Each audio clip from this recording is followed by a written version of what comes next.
हम सब उतारे तेरी आरती।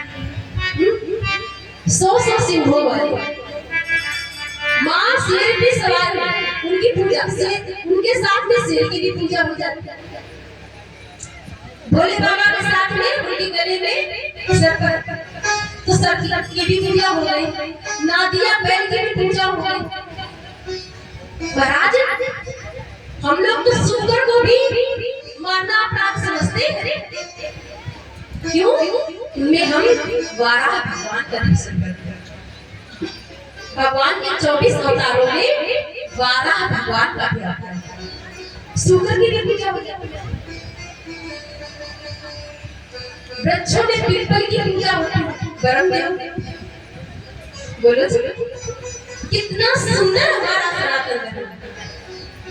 तो हमारा सनातन धर्म भटकना नहीं सिखाता कि आप ये सनातन धर्म में आप किसको पूजे किसको छोड़े।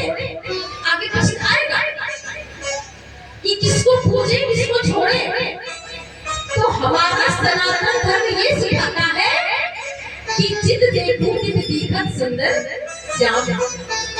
सब में हमें श्याम सुंदर का दर्शन है। क्यों भैया? सबकी पूजा का मतलब है किसी का अपराध, सब में निष्ठा। क्योंकि सब घट मोड़ा साइया, सब घट मोड़ा साइया गहरे पानी पर, सब घट में मेरा साईं बैठा है, मेरा गोविंद बैठा है। सब सबकी पूजा का मतलब है कि सब में गोविंद का दर्शन करना, सब में राधा रानी का दर्शन करना, सब में भगवान जी का दर्शन करना, सब में झंडा वाले बाबा का दर्शन करना। बोलो जी। तो बड़ा सुंदर पवित्र ये माँ है और आज पवित्र तिथि है, बट सावित्री पूजा होती है। आज ही के दिन सावित्री ने यमराज से अपने पति के प्राणों को छीन लिया था। आज ही के दिन ऐसे हमारे देश की नारियां हैं। हाँ, ये कोई इतिहास पुराने की बात नहीं माना, ये प्रैक्टिकल हुआ हमारे देश में। ऐसी ही सावित्री देवी हुई है जिन्होंने अपने पति के धर्म से, अपने सतीत्व के बल पर मरे हुए पति के प्राणों को भी यमराज से छीन लिया। ऐसा हमारा सनातन धर्म, ऐसे हमारे देश की नारियां, हमारे देश की नारियां पूजनीय है। हाँ, हमारे देश की नारियों के जैसा पहनावा, उनकी वेशभूषा, उनके संस्कार अन्य देशों में देखने को नहीं मिलते। देख लीजिए आप, लोग कितनी भी कदर कर ले।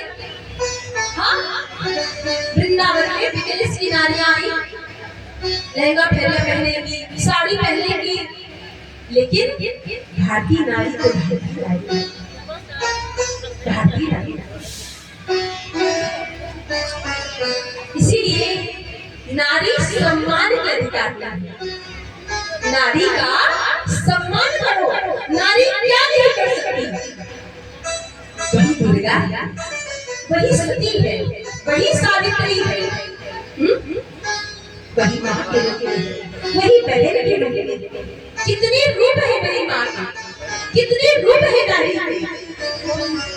हर रूप को वो पुरुष को संभालती है। जन्म से लेकर नारी के बिना तो अधूरा। सती शक्ति के बिना शक्तिवान का कोई अस्तित्व नहीं। शक्ति के बिना शक्तिवान नहीं। इसलिए नारी की पूजा भी देवता भी करते। ऐसा कभी सुना है कि पति ने ऐसा किया और वो हो गया? नहीं भाई, सारे व्रत सारे उपवास हमारी भारत की नारियां किसके लिए करती है? अपने बच्चों की। कोई व्रत आता है मेरे बच्चे की, उसकी लंबी आयु, बट वृक्ष की पूजा, और एक और आता है करवा चौथ का व्रत, चांद की पूजा, पति की लंबी आयु। कोई उपवास करेंगे माताएं बहनें, मेरे माता पिता स्वस्थ है, मेरे पति स्वस्थ है, अपने लिए कुछ मांगती है क्या हमारे भारत में? निर्जला व्रत करके अपने अखंड सौभाग्य की कामना करते हैं। धन्य है हमारा सनातन धर्म, और धन्य है हमारे सनातन देश की, हमारे भारत देश की संस्कृति। पर चले आप सभी लोगों को व्यास मंच की ओर से खूब खूब वट सावित्री की खूब खूब शुभकामनाएं। राधे राधे। तो कल हम लोगों ने भागवत जी की महात्मा कथा सुनी थी, और कैसे ज्ञान रूपी जब प्रकाश आता है तो अज्ञान रूपी अंधकार दूर होता है। गोकर्ण रूपी जब प्रकाश आया तो धुंधकारी रूपी अंधकार चला गया।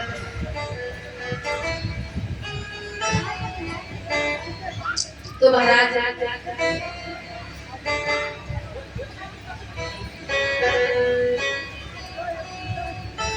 कल हम लोगों ने महात्मा की कथा सुनी।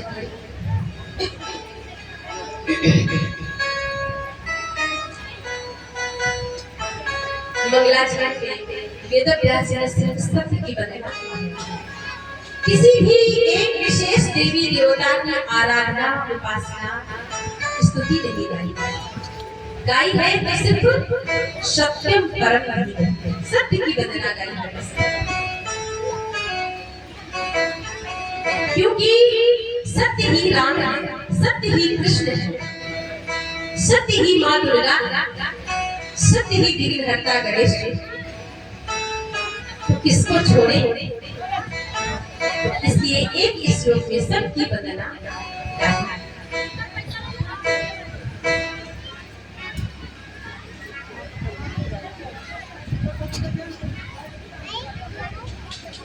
दूसरे श्लोक में धर्म क्या? धर्म पोषित परमो निर्मत चरणाम शताम वेद्यम वास्तव मद्रस्त शिवम तापत्र मूलनम श्रीमद् भागवते महामुनिकृते किं वा परेरीश्वर सद्यो हेड वरुदे दिगति शुश्रूषुस्तच्छना। तो धर्म है गोविंद और परम धर्म है गोविंद की कथा। ये कथा हमें प्राप्त कैसे हुई? तो लिगम कल्प तरोवर गलितम धर्म सुख मुखाद अमृत धर्म संयुतम पिबति भागवतम रसमालयम जो रसिका। निगम रूपी जो कल्प वृक्ष है उसका पका हुआ फल भागवत है, और उस पके हुए फल सुखदेव जी का मुख लग जाने से वो पका हुआ फल और भी मीठा हो गया, और भी मीठा। तो महाराज कितनी बार सुने, अब आपने इसे फल बता दिया, तो ये बताओ कि इसमें छोड़े क्या? फल में तो गुठली भी होती है, छिलका भी होता है, क्या छोड़े? तो कहते हैं छोड़ो नहीं, इसको तो पियो। कैसे पिए? मुहुरो रसगा भूमि भागता, इसका रस भागवत रूपी रस पियो। मुहुर बार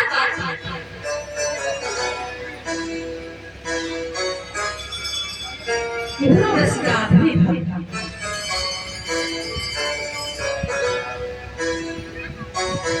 कब तक पिए? कि बोले जब तक जीवन है। रामचरित्र जैसे रस विशेष जाना देना, जिन हरि कथा सुनी नहीं गाना श्रवण बंद नहीं।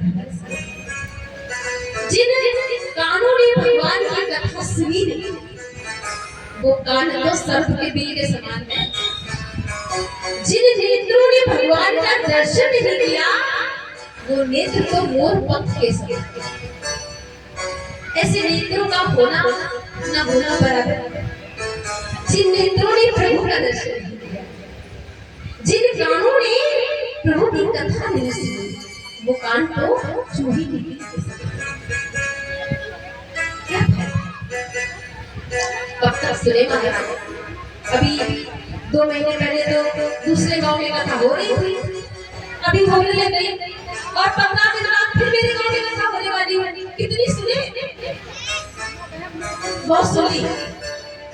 जो लोग ऐसा कहते हैं ना, उन्हें भागवत के रस हो जाता है। जब तक जीवन है तब तक कथा सुनो।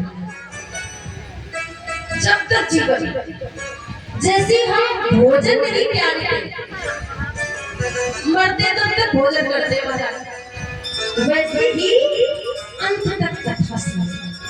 भागवत की कथा सुनो, राम कथा सुनो, कृष्ण कथा सुनो। और महाराज मर जाओ, सुनते सुनते यदि मृत्यु भी हो जाए और फिर जन्म मिले तो फिर सुनने। कब तक सुनो? जब तक मुक्त ना हो, इस आवागमन के चक्र से मुक्त ना हो जाओ, तब तक भागवत की कथा सुनो, गोविंद की कथा सुनो। क्योंकि ये कथा कोई कहानी नहीं है, कोई उपन्यास नहीं है, ये मेरी गोविंद की कथा है।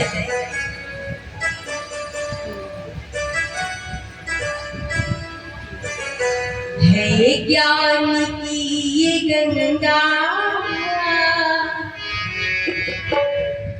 ये भागवत कथा किसी मनुष्य ने नहीं, ऋषियों ने सूखे पत्ते खा खा के इन पुराणों की रचना की।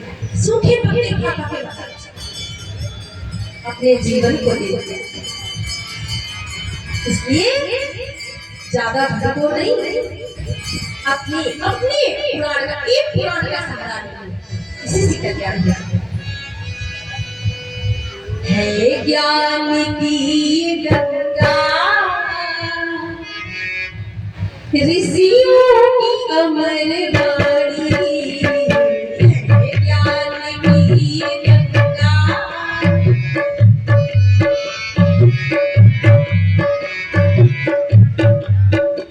ये गंगा ऋषियों है, ज्ञान की ये गंगा ऋषियों की अमर वाणी।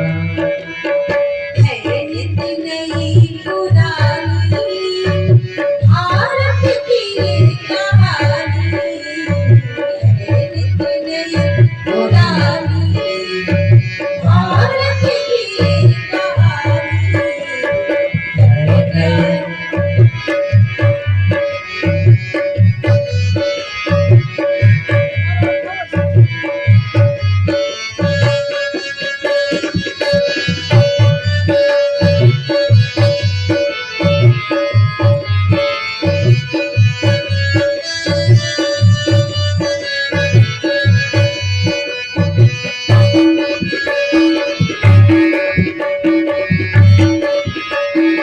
ये मेरे भारत के ऋषियों की कहानी है, ये मेरे भारत की कहानी है, जहाँ ऋषि मुनियों ने सूखे पत्ते खा खा के, नदियों का जल पी के इन पुराणों की रचना की।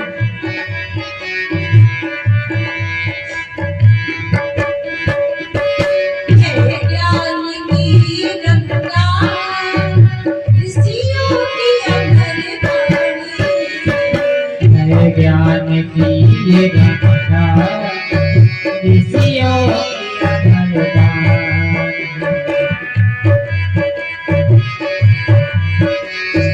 ऋषियों की अमर वाणी। नई पुरानी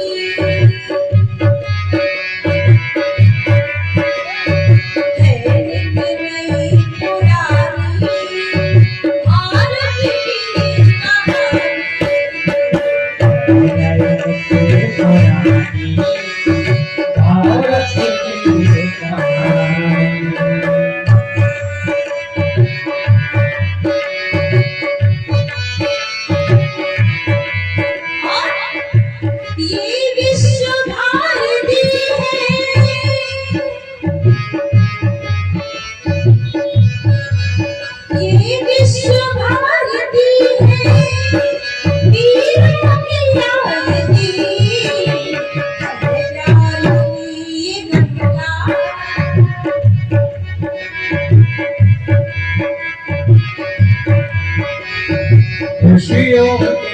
अमरवारी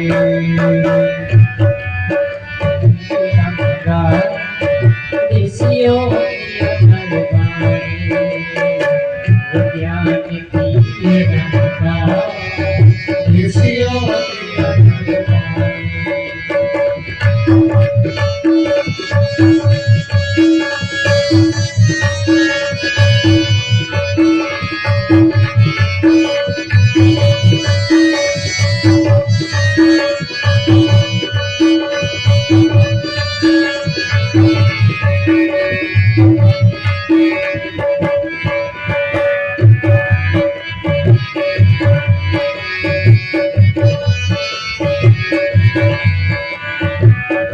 ज्ञान की गंगा ऋषियों की अमरवारी नित नई पुरानी भारत की ये कहानी नित नई पुरानी भारत की ये कहानी भारत की ये कहानी मेरे भारत की ये कहानी मेरे भारत की ये कहानी। तो ये हमारे ऋषि मुनियों के द्वारा गाया हुआ है, ऋषि मुनियों के द्वारा उनकी जीवन की ये कहानी है। तो उसी पवित्र स्थान पर चले हैं जहाँ 88,000 सौनकादि ऋषि विराजमान हैं और उनके बीच में वीतराग सूत जी विराजमान हैं। सूत जी से सौनकादि ऋषियों ने 6 प्रश्न किए। महाराज कुछ प्रश्न नहीं। सूत जी ने कहा पूछिए। महाराज मेरा पहला प्रश्न ये है कि मानव का परम धर्म क्या है? मानव का परम धर्म क्या है? क्या पेड़ पर उल्टा लेट के तपस्या करना धर्म है? क्या जल में खड़े होकर 8 घंटा तपस्या करना धर्म है? या महाराज दिन में 6 बार स्नान करना धर्म है? बोलो बोलो आखिर मानव का परम धर्म क्या है? महाराज दूसरा प्रश्न हमारा है कि किसको पूजे और किसको छोड़े। कोई कहता है कि राम को पूजो, कोई कहता है कृष्ण को पूजो और कोई कहता है राम कृष्ण तो एक ही है तो एक ही को पूजो। अब तो कलयुग में तो कई अनेक अनेक देवता है, जो देखो वही गली गली में देवता नए नए देवता महाराज प्रकट है। तो किसको पूजे और किसको छोड़े? एक मैया एक कथा सुना, ध्यान से सुनो। एक बूढ़ी मैया अब मंदिर में जाती, एक लोटे में जल लेती, एक दोने में कुछ मिष्ठान ले लेती, चिनिया बना ले लेती और महाराज मैया गई मंदिर। और मंदिर में तो कई देवी देवता विराजमान, गणेश जी है, सरस्वती जी है, कार्तिक जी है, माता जी है, राम दरबार भी लगा है, कृष्ण और राधा रानी भी है, हनुमान जी भी बैठे, एक तरफ साईं बाबा भी बैठे। अब बूढ़ी भैया ने क्या किया, थोड़ा सा जल शिव जी पे चढ़ाया, थोड़ा सा मिष्ठान चढ़ा दिया, गणेश जी पे चढ़ाया, उधर भी मिष्ठान चढ़ा दिया, भगवती पे चढ़ाया जल, वहां भी मिष्ठान चढ़ा दिया। अब राधा रानी ठाकुर जी थे, उन पे भी थोड़ा सा जल चढ़ाया और मिष्ठान चढ़ा दिया। ऐसे करते करते जल भी खत्म और मिष्ठान भी, और देवता बाकी भी 5। अब मैया सोचते क्या करूं, जल भी खत्म हो गया और मिष्ठान भी खत्म हो गया। अब हनुमान जी तो रह गए, अरे सोचेंगे सबको पूछ रही हो क्यों छोड़ गए। साईं बाबा सोचेंगे मेरी हो तो देखो नहीं। अब क्या करें, जल भी खत्म और मिष्ठान भी खत्म। और मैया सोची घर आ गया। तो कहने का मतलब है कि जिसका मन भटक रहा है वो ऐसे सोच सकता है, किसको पूछे किसको छोड़े। इसीलिए शास्त्र कहते हैं कि मंदिर के एक गर्भगृह में ज्यादा देवी देवताओं को विराजमान नहीं करना चाहिए। और हमारे सनातन धर्म में 5 देवी देवता हैं, 5 की पूजा करनी सबकी हो गई। बोलो राधे राधे। हाँ, 5 की पूजा कर ली, सबकी पूजा हो गई, कहीं भी भटकने की आवश्यकता नहीं है। नोट करो सब। पहले है नारायण। हम सभी सनातन धर्म को, सनातनियों को नारायण की पूजा करें। नारायण की पूजा कर ली तो राम की पूजा हो गई, कृष्ण की पूजा हो गई। और नारायण के जो 24 अवतार हैं सबकी पूजा हो गई। दूसरे हैं शिव जी की पूजा, माता भगवती की पूजा। और भगवती के भी जो सारे स्वरूप हैं, राम कृष्ण तू सीता ब्रज रानी राधा गाते हैं ना, तो भगवती के जो सारे रूप है वही समय आने पर दुर्गा बनती, और वही ब्रज रानी वही राधा रानी वही माता पार्वती वही जानकी। सारे स्वरूप तो माँ भगवती के हैं। तो तीसरी है माँ दुर्गा, चौथे हैं सूर्य नारायण, चौथे हैं सूर्य नारायण जो पूरे संसार को प्रकाशवान, सबको प्रकाशित करते हैं। बोलो एक दिन यदि सूर्य नारायण ना निकले, आप छुट्टी कर, आप नहीं जाते। बोलो क्या स्थिति होगी संसार की? वो भी कहते यार रविवार है, संडे या संडे की छुट्टी बनाएंगे, तो संसार की क्या स्थिति होगी? बोलो हाँ,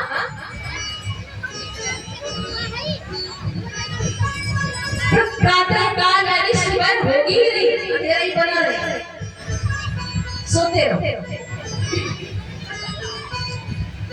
तो सूर्य नारायण की पूजा जरूर करनी चाहिए। और गणेश जी, तो 5 देवताओं की पूजा कर ली, माने सबकी पूजा हो गई।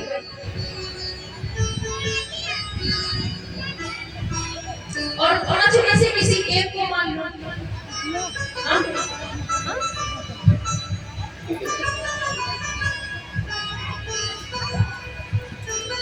तो 5 की पूजा, 5 में किसी एक की पूजा कर ली तो भी सभी। जहां आपकी निष्ठा हो वहां पे मन को लगा लो। तीसरा प्रश्न है महाराज हमारा कि अजन्मा का जन्म कैसे? वेद कहते हैं कि वो तो अजन्मा है, भगवान अजन्मा है, उनका कभी जन्म नहीं होगा। तो अजन्मा का जन्म कैसे? आप कहेंगे कि भगवान जन्म नहीं लेते, वो तो अवतार लेते हैं। तो कितने अवतार? कोई कहता है 10 अवतार, कोई कहता है 12 अवतार, और सब कहते हैं हरि अनंत, हरि कथा अनंत। जितनी उनकी कथाएं हैं उतने भगवान, जितने भगवान है उनकी उतनी कथाएं। हरि अनंत, हरि कथा अनंत। तो आज हमको स्पष्ट बता दीजिए कि भगवान कितने अवतार हैं।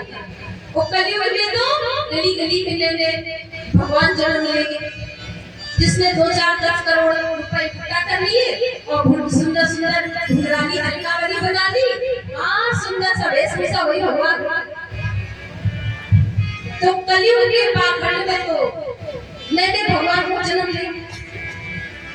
तो आप हमें बताएं कि भगवान कितने अवतार लेते हैं। और महाराज 5वां प्रश्न हमारा है कि जो प्रश्न है ना उसका उत्तर आप संक्षिप्त देते, क्योंकि समय नहीं। ऋषियों के पास में समय था, वो जानते थे कलयुग में लोगों के पास में समय नहीं। कथा सुनने के लिए आप लोग ध्यान देना, कथा सुनने के लिए लोगों के पास में समय नहीं होगा, ये ऋषि जानते थे। आज के हजारों लाखों वर्ष पहले आज स्थिति आप देख रहे हैं ना, अभी यहाँ पर कितनी भीड़ थी। कथा प्रारंभ हुई, क्यों? लोगों के पास में समय तो है, लेकिन अब मोबाइल भी चलाने के लिए चाहिए समय, और टीवी भी चलाने के लिए चाहिए, कुछ ताश पत्ता भी खेलने के लिए चाहिए समय। तो महाराज समय तो खूब है, लेकिन कथा के लिए समय नहीं। तो इसलिए इन प्रश्नों का उत्तर आप हमें सार देना, यानी संक्षिप्त देना। महाराज छठा प्रश्न हमारा ये है कि आप कहते हैं कि धर्म भगवान, जहाँ मेरे प्रभु है, गोविंद है, वही धर्म। तो जब भगवान अपनी लीलाओं को संपन्न करके इस धरा को छोड़कर गए, तो धर्म तो अकेला पड़ गया हो। आखिर वो किसकी शरण में गया? इस बात का उत्तर आता है। ये हमारे 6 प्रश्न हैं, 6 प्रश्न का उत्तर आता है। और इन 6 प्रश्नों के उत्तर में 7 दिन की भागवत, जितने भी प्रश्न आते हैं वो सब प्रश्न इन्हीं 6 प्रश्नों के अंतर्गत आते हैं। कहते हैं देखो, अब आपके हम 6 प्रश्नों का उत्तर देंगे, उससे पहले हम अपने आदरणीय गुरु भाई सुखदेव जी की वंदना करते हैं। तो प्रश्न किया, सुखदेव जी कौन है?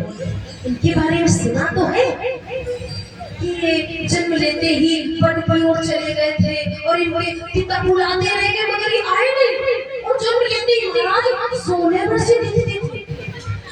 तो इनके बारे में बताया कि सुखदेव जी आखिर थे। तो सुनाते हैं कि सुखदेव जी ये साधारण सुखदेव, ये राधा रानी की गोद में थे। एक बार राधा रानी के मन में हुई जिज्ञासा, और बेटा तुम पृथ्वी पर जाओ और पृथ्वी में कुछ लीला करनी है, संसार के लोगों का हित करना है, इसलिए तुम पृथ्वी पर जाओ। सुखदेव जी ने मना कर दिया, मुझे नहीं जाना माना, आपकी गोद को छोड़ के किशोरी जी कहाँ जाए, तुम नहीं जाइए। राधा रानी ने कहा नहीं तुम जाओ, लेकिन लाडली जी यदि मैं पृथ्वी पर गया ना तो गोविंद की माया है ना, मुझे अपने में बांध लेगी, मुझे बड़ा डर लगता है, मुझे नहीं जाना। राधा रानी ने कहा नहीं पुत्र, तुम पृथ्वी पर जाओ, प्रभु की माया तुम्हारे ऊपर कोई प्रभाव नहीं डालेगी, जाओ ना। तब सुखदेव जी पृथ्वी पर आए। कैसे आए? तो एक कथा आती है गर्ग संहिता, बड़ी सुंदर कथा। इनके जन्म सुखदेव जी एक सुपक्षिणी के गर्भ से उनका अंडे के रूप में प्राकट हुआ, उनका जन्म हुआ। अमरनाथ की कथा, अमरनाथ बर्फीला स्थान और ठंडी ठंडी हवाओं के फेर से वो अंडा टूट गया। इनके जब माता पिता थे तो ये उड़ गए, चले गए। अब टूटे हुए अंडे को कहाँ लेके जाए? अंडा पड़ा था, टूटा हुआ अंडा पड़ा था। जब भगवान को कोई लीला करनी होती है तो नारद जी को नियुक्त करते हैं। नारद जी को, नारद ऐसे संत हैं जिसको नारद जी का दर्शन हो जाए ना, उसको भगवान का दर्शन जरूर है। और नारद जी गए कहाँ? माता पार्वती के आश्रम। बाबा तो समाधि में बैठे भजन कर रहे थे, माता पार्वती आश्रम में अकेली थी। जी गए और माता पार्वती ने देखा, नारद जी को सम्मान किया। गुरुदेव आइए बैठिए। नारद जी माता पार्वती को मां कहते हैं क्योंकि वो है ही जगत जननी मां, और माता पार्वती नारद जी को गुरुदेव कहते हैं। क्यों? क्योंकि उन्होंने ही तो लीला की दृष्टि से बाबा के साथ मिलकर विवाह करवाया। आइए गुरुदेव विराजमान होकर बैठिए। लड्डू लेके आई, जल लेके आई। नारद जी ने जलपान किया और माता ने कहा, गुरुदेव आजकल आप आते नहीं, बड़े दिनों बाद आए, कैसे हैं? नारद जी ने कहा, देखो तो माता, हमने ना कहीं पर जीव जाना बंद कर दिया। क्यों? क्योंकि संसार में कोई किसी से प्यार नहीं, सब बनावटी प्रेम है, सच्चा प्रेम तो संसार में रहा।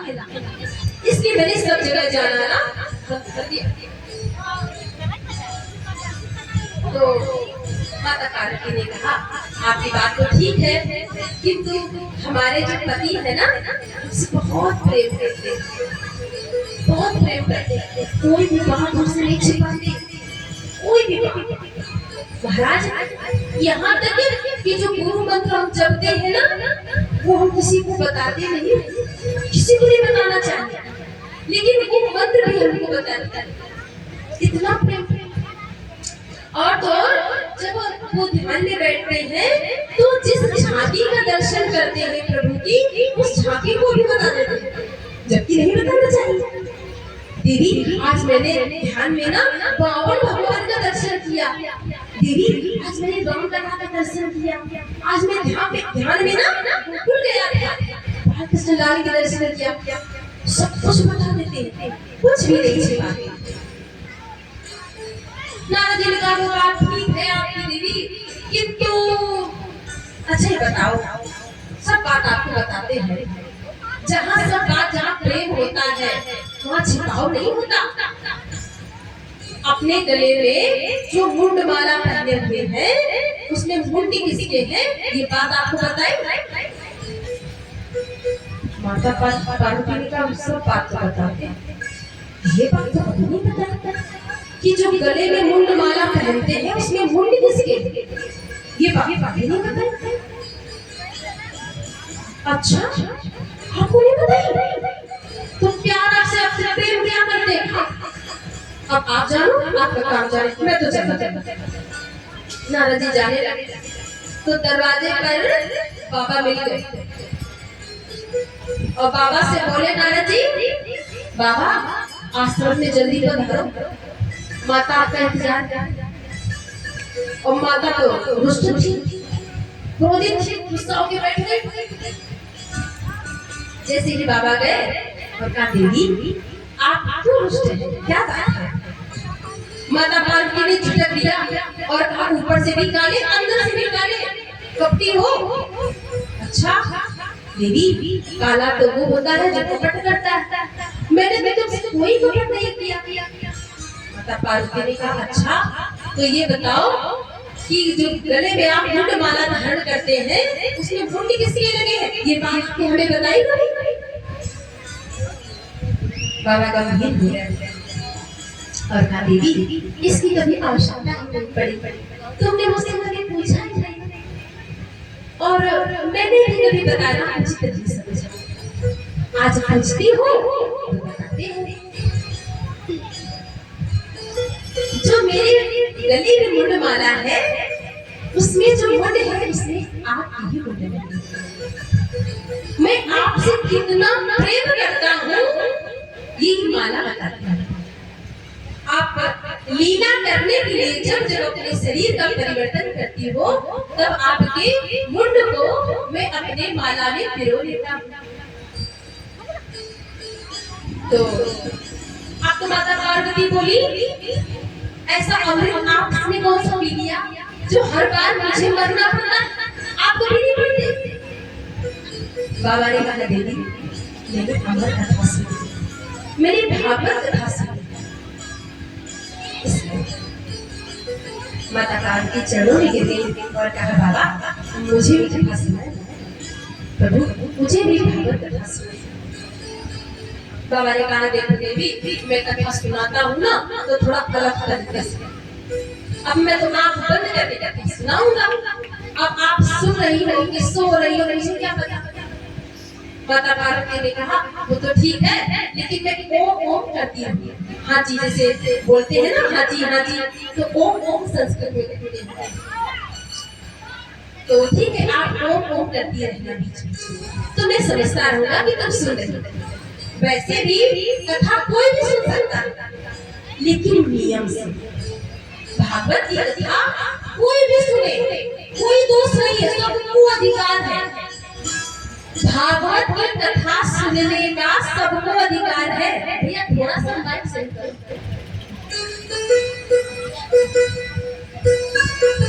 किंतु एक नियम से, क्या कि भागवत की कथा सुनी जाए तो सामने बैठ कर सुनी जाए। व्यास मंच के पीछे बैठ कर कथा सुनना अपराध। दंड के अधिकारी जो कथा मंच के पीछे बैठे। तो देवी आप हाजी ओम ओम करते रहना, ठीक है। अब बाबा अमरनाथ है, पर्वत पर बैठे गुफा में, और बाबा ने जैसे ही ताली बजाई कि जो भी पंछी होंगे वो निकल जाएंगे। बाबा ने देखा तो सभी पंछी जो भी थे सब छोड़ के चले गए। अब जो टूटा हुआ अंडा पड़ा था, इधर क्या हुआ, कथा प्रारंभ।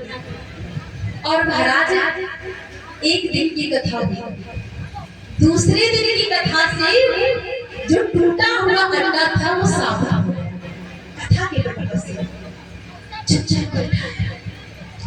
चौथे दिन की कथा हुई, चौथे दिन की कथा से अब तो गदगद हो रहा। चौथे दिन की कथा में बाल कृष्ण लाल की झांकी का दर्शन, उनकी लीलाओं का दर्शन कथा के माध्यम से कर रहा है वो पक्षी। आनंदित हुआ, आनंदित हुआ।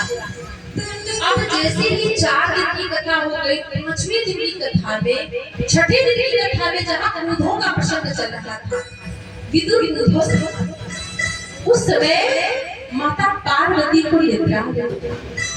अब कथा नॉन स्टॉप चल रही थी। ऐसे थोड़ी नहीं कि 3 घंटा भी कर ली, 3 घंटा रात में कर ली, या 3 घंटा भी। यहाँ तो महाराज जी ने नियत किया है कि 2 टाइम कथा होगी, नहीं तो हमारा सिर्फ 3 घंटे की कथा। तो 3 घंटे में भी 2.5 घंटा लोगों के पास ये समय सुनने।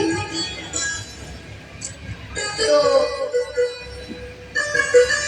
नॉन स्टॉप जैसे भी 4 दिन कथा चल रही थी, माता को थोड़ी सी निद्रा, थोड़ा सा आलस आ गया और मैया की नींद लग गई, आंख लग गई। अब उस पक्षी ने ये सोचा कि माँ को तो नींद आ गई, और यदि मैं हाजी नहीं करूंगा, ओम नहीं करूंगा, तो कथा में कोई बाधा पड़ जाएगी। इसलिए जैसे मैया हुंकार भर रही थी, उसी टूर में वो पक्षी भी ओ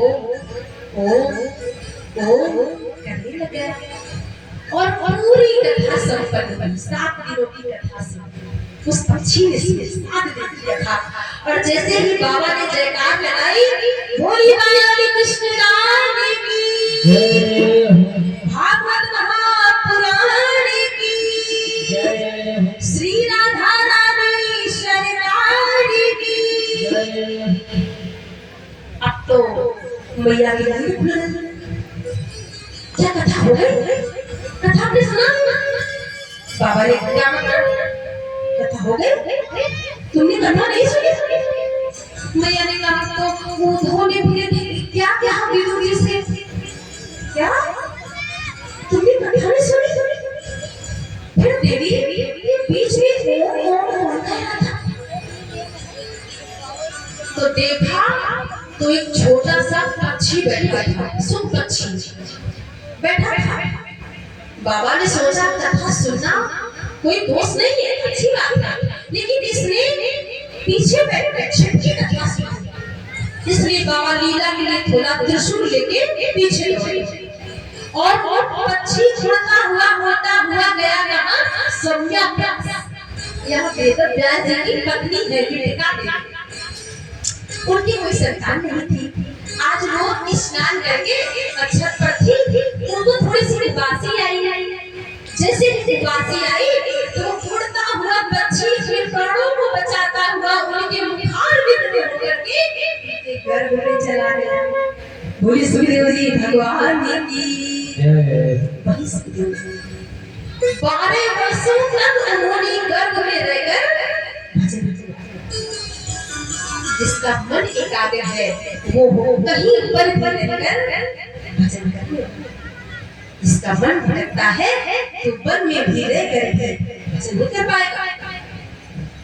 12 वर्षों बाद बिटिका देवी ने, धन्य है ऐसी मां जिन्होंने 12 वर्षों तक बच्चे को गर्भ में रखा। मैया ने एक बार वेद व्यास जी ने कहा अपने पति से, स्वामी मुझे ऐसा लगता है हमारे गर्भ में कोई संत है, कोई दिव्य आत्मा है, क्योंकि हमारे गर्भ से वेद की ध्वनि सुनाई पड़ती है। वेद व्यास जी ने कहा देवी कोई संत है, कोई पुण्य आत्मा है, लेकिन ये बाहर क्यों नहीं आता? वेद व्यास जी ने कहा बेटा तुम्हारी माता श्री को कष्ट होता है, बाहर आओ ना। कब आओगे?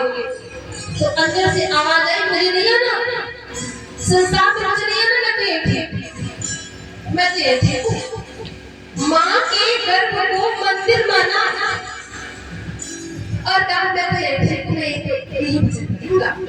बाहर आऊंगा ना तो विष्णु की माया मुझे अपने दिल कर लेगी, मुझे नहीं माया में पड़ना, मुझे संसार की माया में नहीं पड़ना। तो यदि नारायण आके कह दे कि मेरी माया का प्रभाव तुम्हारे पर नहीं पड़ेगा तो मैं आ जाऊंगा। तो नारायण को आना पड़ा, और जब नारायण ने कहा बेटा तुम आओ, मेरी माया का कोई प्रभाव नहीं पड़ेगा, तब सुखदेव जी आ गए और जन्म लेते ही उनको तो सब क्या था, ऐसे ही जन्म लेते ही दिगंबर 16 वर्षीय व्यतीत होते वन में चले गए। अब इनके पिता थे ना पीछे पीछे गए, यम पर जन्म तुम प्रेत मबीत नित्यम द्वै पावनावे नहीं गाती आज भाव पुत्रे दिगन वेत्या कर्मो भिने दुस्तम सर्वभूति यदियम। पीछे पीछे गए, पुत्र पुत्र पुत्र करने होके बुलाते हैं तो वृक्षों से उत्तर मिला, वेद जी कौन किसका पुत्र, कौन किसका पिता, हम किसके किसके पीछे जाते हैं? यहाँ तक लिखा है कि सुखदेव जी जा रहे थे तो एक सरोवर में कुछ स्त्रियां स्नान कर रही थी और सुखदेव जी को जाते हुए देखा तो उन्होंने उनको कोई लज्जा नहीं लगी ना। वेद व्यास जी जाने लगे तो वो संकोच में पड़ गए, संकोच में पड़ गई। वेद व्यास जी ने स्त्रियों से कहा बेटी मैं तो तुम्हारे बाबा पर बाबा जैसा हूं, तुम्हें मुझे देख के लज्जा नहीं हुई, और मेरा पुत्र जो 16 वर्षीय है उसको देख के